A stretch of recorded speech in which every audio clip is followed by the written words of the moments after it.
Well, hi. Really glad to be with you here this morning, actually. Your favorite COVID-19 masked man. And now for a little, little intro theme music. The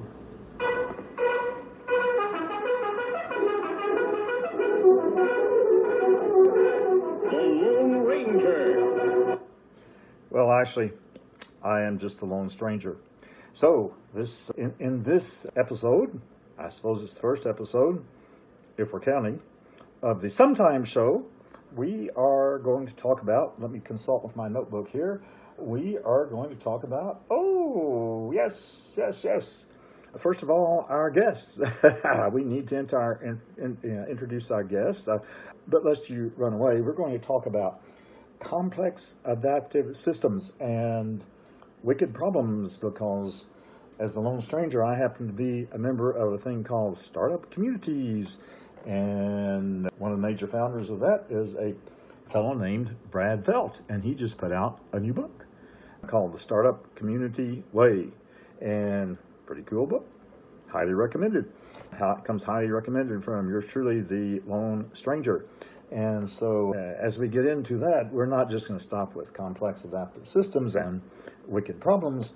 We are going to parse how to address such things through something called systems thinking. Yes, systems thinking. And then through design thinking, and then right on down the line. But let's introduce now our guest. Let's see, I hope we can switch this around. I don't think we can. Well, we'll just have to go listen. This is right here. I hope I can see. Yeah. Okay, this is my esteemed colleague, Tonto, of course. And I hope you can see Tonto right there. And then we also have present, let's zoom out a little bit here. Oh, there we go. There are our guests. You can see Tonto.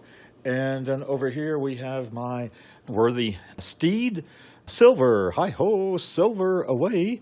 And riding Silver today is Foxy, our true guest celebrity today. So hope you can see some of that right there. Boom, boom, boom. Okay, so let's go back to our Sometimes Show content here.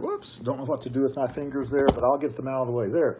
Got the fingers out of the way. Okay, so what we're encountering today in this COVID epoch is a lot of problems. And a lot of people jump in right away and say, hey, I know what the problem is, and therefore I also know what the solution is, and they start implementing solutions that turn out to be less than optimal, we might say. So let's go back to my notes here. So complex adaptive systems that we're talking about in startup communities, these are things like, the atmosphere, weather, stuff where, hey, very complex, many different components, and sometimes you push one side of it and things come out on the other side of it in a way you didn't want it to come out, unanticipated consequences, etc.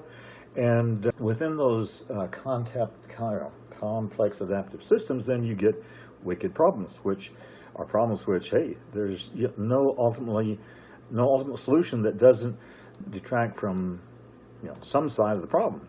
Creates more problems. Solve some, creates others, etc. So that's something, of course, that all of us need to be studying more. But I was thinking about that, and I said, okay, what's the foundation of complex adaptive systems as far as problem solving? Well, it's systems thinking, like thinking about everything you're encountering almost as a system, not just a piece of something that you're looking at.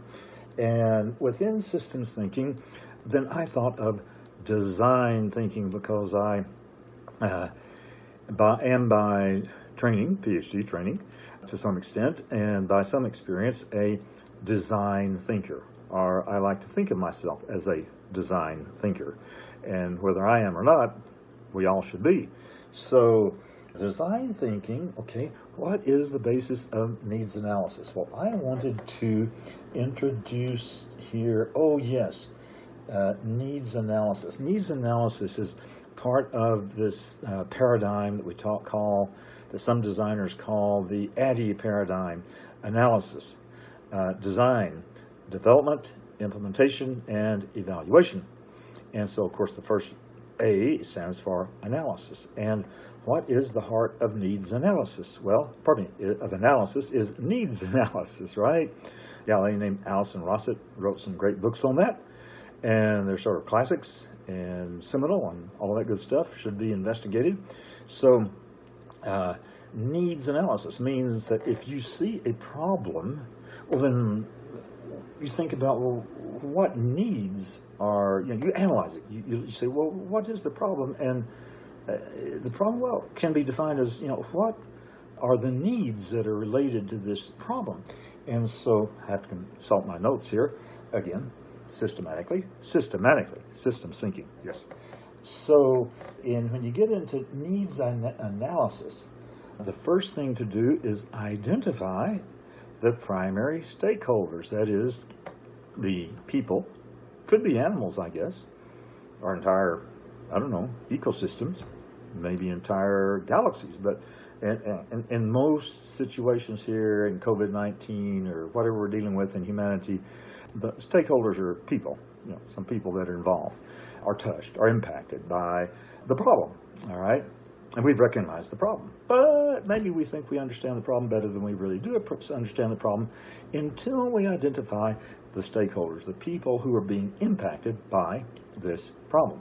So what we do once we have identified the primary stakeholders. Now, there may be an infinite number of stakeholders, but you got to think about who are the people who have the most at stake in relative to this problem.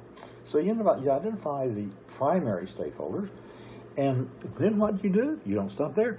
You identify systematically their needs. And so there, needs analysis, okay? You identify their needs. But how do you identify the need, our needs, of a stakeholder? Well, they may have, one stakeholder may have several different needs relative to the problem. Well, you pick out a need and you define the gap. And need by need, you define the gap. What is the gap? The gap is the difference between, and I, again, took my notes here, you can call it things as they are, or as they are perceived by that stakeholder, or that group of stakeholders, if you wish, and things as they need to be. Needs analysis, right? So we have a situation, and there is a gap between what is and what we need to have. So you define that gap. And once you have defined what the gap is, once you have defined what the gap is, then you can proceed to, you can proceed to weight or prioritize and put a weight on these various perceived needs, okay? And what is the gap that needs most urgently to be closed? And the way you do that is because you can find several needs, the number of needs, the number of gaps. Okay, how do you prioritize that? Well, which ones really are going to come back upstream, the problem in the most efficient, effective, cost-effective way, etc. Okay, and then, okay, what you do is you proceed to design thinking. You proceed to design a way of closing that gap.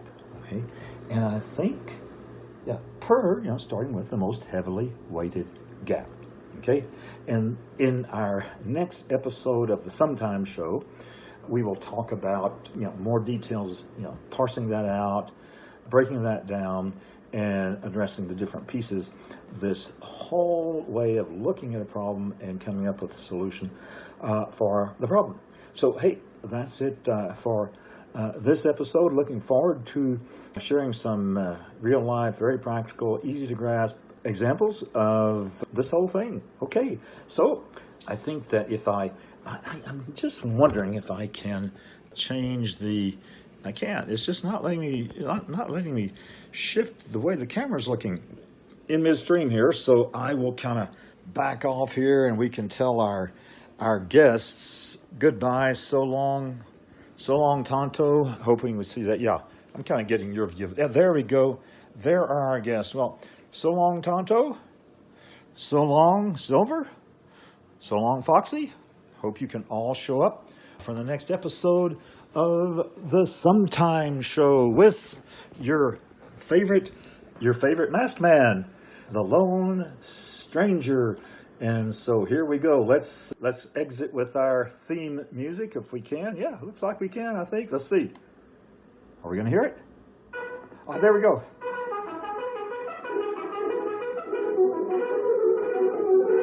The Lone Ranger. Goodbye.